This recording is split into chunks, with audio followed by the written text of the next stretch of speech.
Good afternoon. I'm Jim Koontz, founder and president of Aero Incorporated.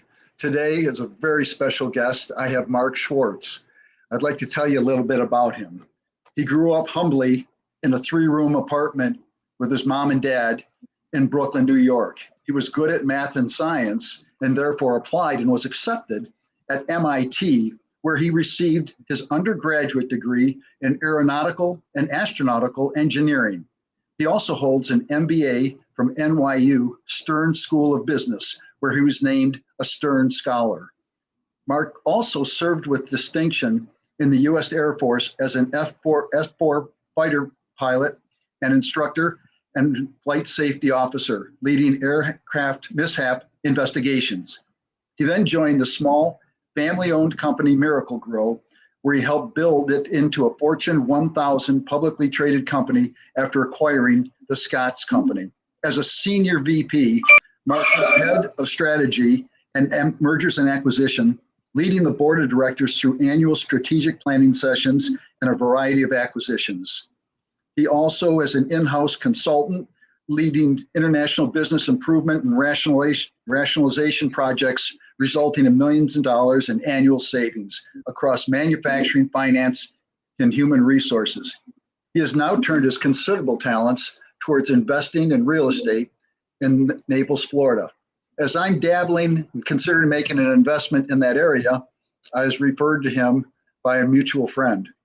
And I cannot tell you how impressed I am with his command, breadth, and depth of the knowledge of real estate in the area, his professional and realistic tenacity in getting deals in front of me.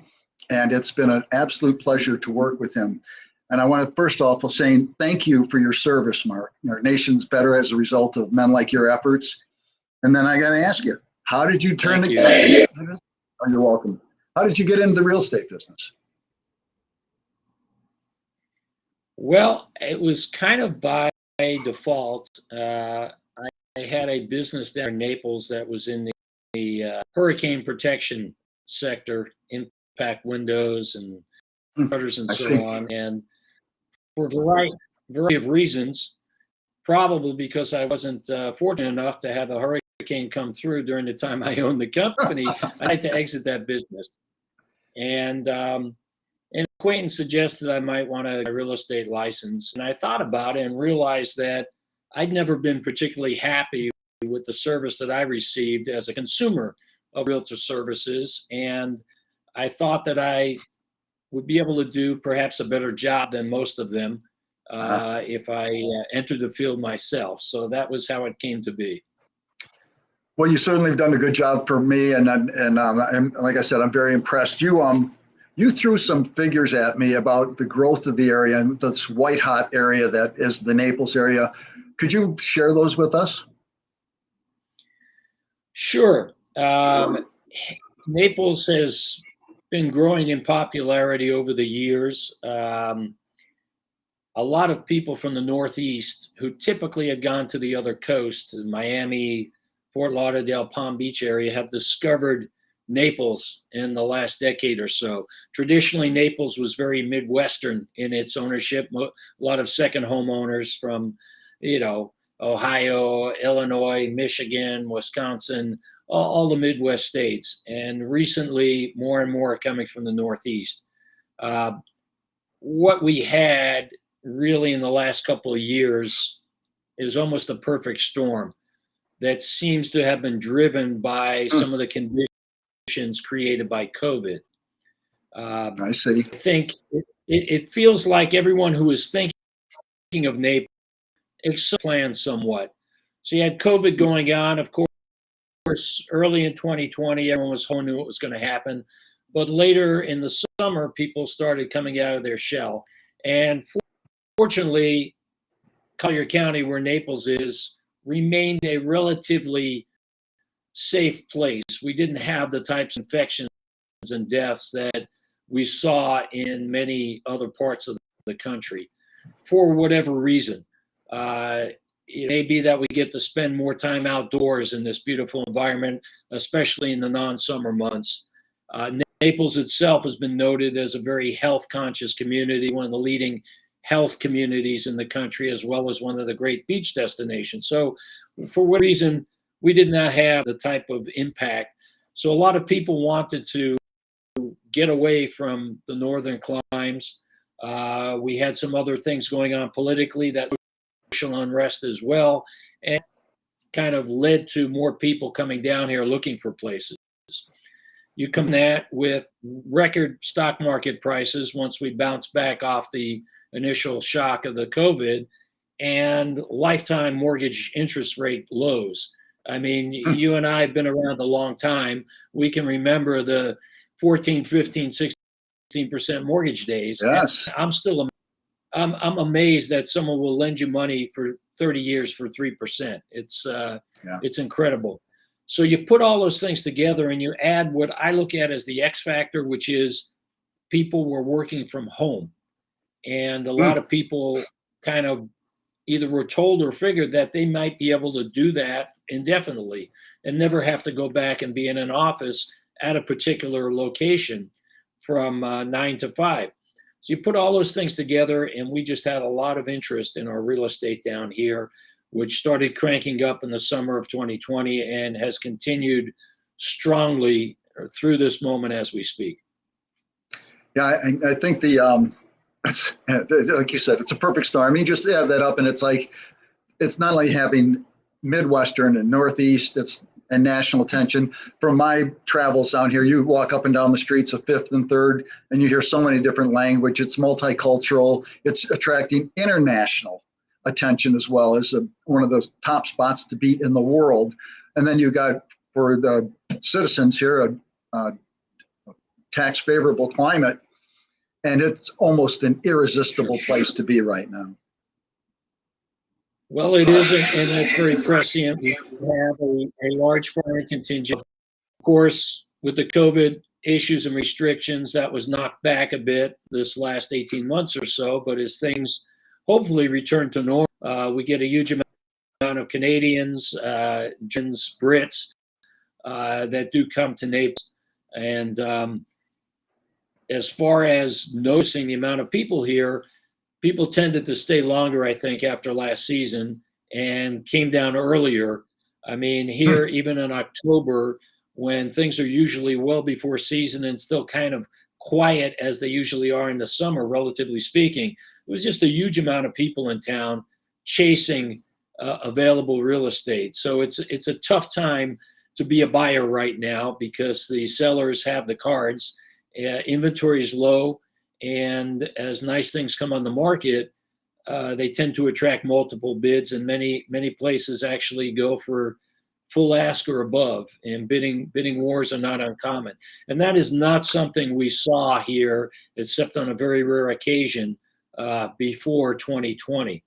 As far as prices, pretty much in line with what's happened across the country. I'd say for 2021, we're seeing, call it, a 25% to 30% increase kind of across the board. Everything from entry level, lower price condos, which in Naples means a few $100,000, to multi-million-dollar properties, that type of increase. But I'm reminded, as I look at some real estate from other parts of the country, we're not expensive. I saw an ad a gentleman sent yesterday who's a hard money mortgage lender, of financing for a $1.3 million property in LA. And I kid you not, it looked like a little shack. I don't know square feet, but it looked like it was maybe 100 or 1,000 square feet for 1.3 million. That was the financed amount. The actual price may have been higher. So Naples is really, when you look at New York and Chicago and LA and San Francisco, place like that, it doesn't really seem like it's out of whack. Are you concerned at all with the bubble effect? I mean, it's on everybody's lips. How long can this go on? And so on and so forth. And it just seems like you got 2 or 3 years in a row that it's gone up by double digits. And this year to last year, even more spectacular, like you said, 25, 27%. In effect, in your professional opinion, how long can this go on? So I like to my customers that this is very different from the run-up we had in 2005 and 6 leading into the crash in 2007 into 2008. How so? back then, Jim, anyone with a pulse could get a mortgage, right? Just put Oh down yeah. numbers, no documentation, and people were speculating, flipping. Everyone was buying stuff, thinking, "Oh, I'll buy this condo for 300,000. In 6 months, I'll sell it for 350." That's not what's happening this time around. Investors are not driving this market. Speculators are not driving the market. This market's being driven by real buyers who either want a primary home or a second home in Naples. And I might say, as an aside, the fact that from home is, I'm noticing, bringing younger people and families to Naples, which I think is a great thing, because we skew, obviously, Florida skews to an older population, and Southwest Florida, Naples area, skews even higher toward an older populace. So to me, the future gets brighter when we have young people coming into the community who are looking to stay here and raise their families. So I don't think that we're seeing those dynamics that we saw back then. The other thing that's driving the dynamic now as well is we have still 7, 8, 10,000 baby boomers a day retiring for the next 5, 6, 7 years. 1,200 people a day move to Florida. Some portion of those obviously are coming to Southwest Florida. I saw a number that said in the last 3 years alone, over 100,000 driver's licenses have been traded in for Florida licenses. So this demand is there. We've got people who are retiring with a stock market has made a lot of people a lot wealthier than they'd be. And here you can live, within a mile or two of the beach, have some of the best climate in the country, certainly for 6, 7 months of the year. I mean, now that we've moved into the fall and winter months, it's spectacular outside. It's dry, it's sunny, it's perfect, 75, 80 degrees. I don't think we've seen any rain here for the last week or 10 days. And it's just a great place to be. We have great amenities here besides the beach, which is all public. It's open. Every inch of the beach is open to the public. We have great arts. We have a great philharmonic that brings in acts from all over the world, especially during season. We have a great museum. We have a zoo. It's just a really nice quality of life. And looking for big city stuff that you could jump on A75 and be in Fort Lauderdale, Miami in an hour and a half if you want to go for some of the craziness, if you will. Or jump in the car and head up to Tampa, St. Pete, less than 3 hours, go visit the Dali Art Museum or something like that. It's all very accessible here. Well, you certainly have a great amount of information about the real estate market and the local area. I got to ask you a couple questions here. With that broad appeal and depth of information, have you ever considered joining the Chamber of Commerce? And I mean, you look like you'd be an ideal candidate for that. I try and do the politics. I used to be involved in several local networking groups, but it turns out a lot of them are exclusive to a particular profession or field because they don't want the members competing with each other. So once I moved into the real estate business, almost all those groups already had a kind of a resident realtor who'd been a longtime member of the group. So it made it hard for me to kind of continue.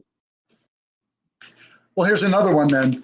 With that distinguished career of education that you've got and leveraging it at Scott's company and Miracle Grow, have you ever considered joining board of directors of small business or mid-sized businesses to leverage and assist and help direct their companies?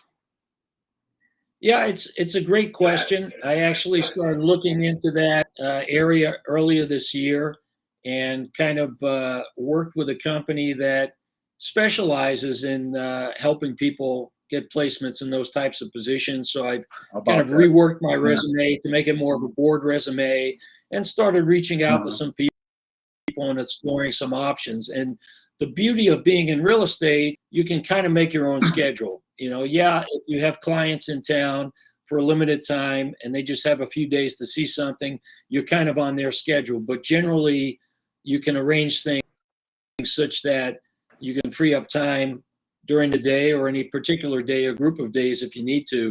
And so I thought that perhaps getting involved maybe with some boards, not necessarily public company boards, could be a private company advisory board type of situation, would be something where I can give back some of the experience and knowledge that I had from over 2 decades in business and helping a small private company grow into a much bigger public company.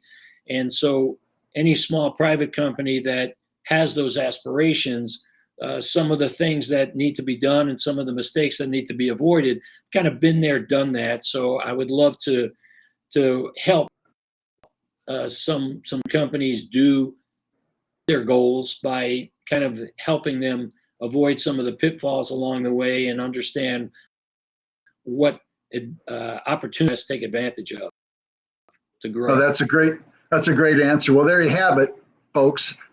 Feel free to contact Mark if you're interested in those kind of services and having him advise you. You're welcome to it. As we publicize this and it goes on our LinkedIn account, it's seen by more and more eyes. He's been aces as far as working with me, and you can tell how impressive he is, and let him see what he can do for you.